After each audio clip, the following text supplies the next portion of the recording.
14 सितंबर का दिन आज है। हम आज के दिन ये सेमिनार क्यों कर रहे हैं? इससे हिंदी भारत की राजभाषा हो गई, इससे बड़ा कोई झूठ नहीं। अंत में सहमति बनी, हिंदी ही भारत की राजभाषा होगी 14 सितंबर को, और इसलिए आज के दिन को हम लोग हिंदी दिवस मानते हैं। 14 सितंबर का दिन आज है। हम आज के दिन ये सेमिनार क्यों कर रहे हैं? 14 सितंबर 1949 को शाम को 6 बजे एक फैसला हुआ था। एक अजीब सी अफवाह लोगों ने उड़ा रखी है। कहते हैं कि 14 सितंबर को मतदान हुआ कि भारत की राजभाषा कौन सी होनी चाहिए, हिंदी या अंग्रेजी। वोटिंग हुई, आधे वोट हिंदी के पक्ष में उठे, आधे अंग्रेजी के पक्ष में उठे, एकदम बराबर हो गया। कई लोग संख्या बोलते हैं 77 हो गया। और तब स्पीकर ने, डॉक्टर राजेंद्र प्रसाद ने अपना कास्टिंग वोट दिया, क्योंकि उनके पास अधिकार है कि वोट डाल सकते हैं लास्ट में, अगर बराबर हो जाए तो, हिंदी के पक्ष में दिया, और इससे हिंदी भारत की राजभाषा हो गई। इससे बड़ा कोई झूठ नहीं है। ऐसा कुछ नहीं हुआ था संविधान सभा में, सफेद झूठ है।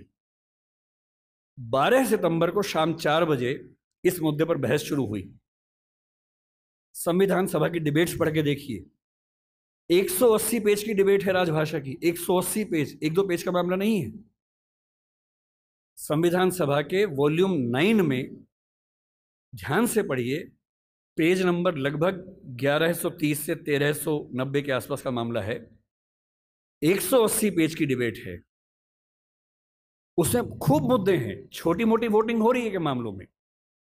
संविधान सभा का बेसिक उसूल था कि अंतिम रूप से वोटिंग नहीं करेंगे, सहमति से काम करेंगे। वोटिंग बीच बीच में होती रही। पहला विवाद यह था कि राजभाषा कौन सी हो, हिंदी हो कि अंग्रेजी हो या हिंदुस्तानी हो। अंग्रेजी पर तो बात थी नहीं, हिंदी या हिंदुस्तानी। महात्मा गांधी हिंदुस्तानी कहते थे, पर 1949 में वो थे नहीं। उनका हिंदुस्तानी का मतलब था हिंदी उर्दू का मिक्सचर, जो देवनागरी और फारसी में लिखी जा सके। दूसरा स्कूल ऑफ थॉट हिंदी की बात करता था।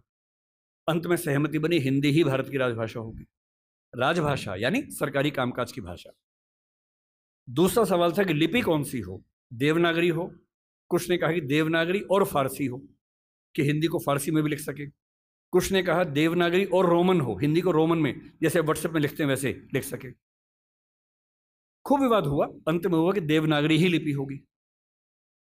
तीसरा विवाद यह हुआ कि जो अंक हैं हिंदी वाले, जो 1 से 0 से 9 तक के अंक हैं, वो हम अंग्रेजी के ढांचे में लिखेंगे या हिंदी के ढांचे में लिखेंगे। इस पर मतभेद था सबसे ज्यादा। इस पर वोटिंग में बराबरी हुई थी। और अंत में वोटिंग से नहीं, संविधान सभा के बाहर की बातचीत में समझौता हुआ। मुंशी साहब थे, के एम मुंशी थे, आयंगर साहब थे, उनकी बातचीत में समझौता हुआ कि ठीक है, अंतर्राष्ट्रीय अंक मान लेंगे। और उसके बाद गहमा गहमी के बाद 2 घंटे की रिसेस के बाद 14 सितंबर शाम 6 बजे आखिरी सेशन इस मामले पर हुआ। 2.5 दिन की बहस के बाद, और तब ध्वनि मत से, बिना किसी वोटिंग के प्रस्ताव पारित हुआ कि हिंदी भारत की राजभाषा होगी, देवनागरी उसकी लिपि होगी, और अंकों का अंतर्राष्ट्रीय स्वरूप उसका स्वरूप होगा। इस झूठ को मन से निकाल दीजिए। ये झूठ मैंने भी 1000 बार सुना था अपने अध्ययन के दौरान। हमारे अध्यापकों को भी ऐसा लगता था, मुझे भी ऐसा लगता रहा कई साल तक।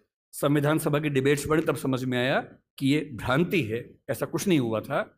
पूरी सहमति के साथ भारत की राजभाषा हिंदी बनी थी 14 सितंबर को, और इसलिए आज के दिन को हम लोग हिंदी दिवस मानते हैं।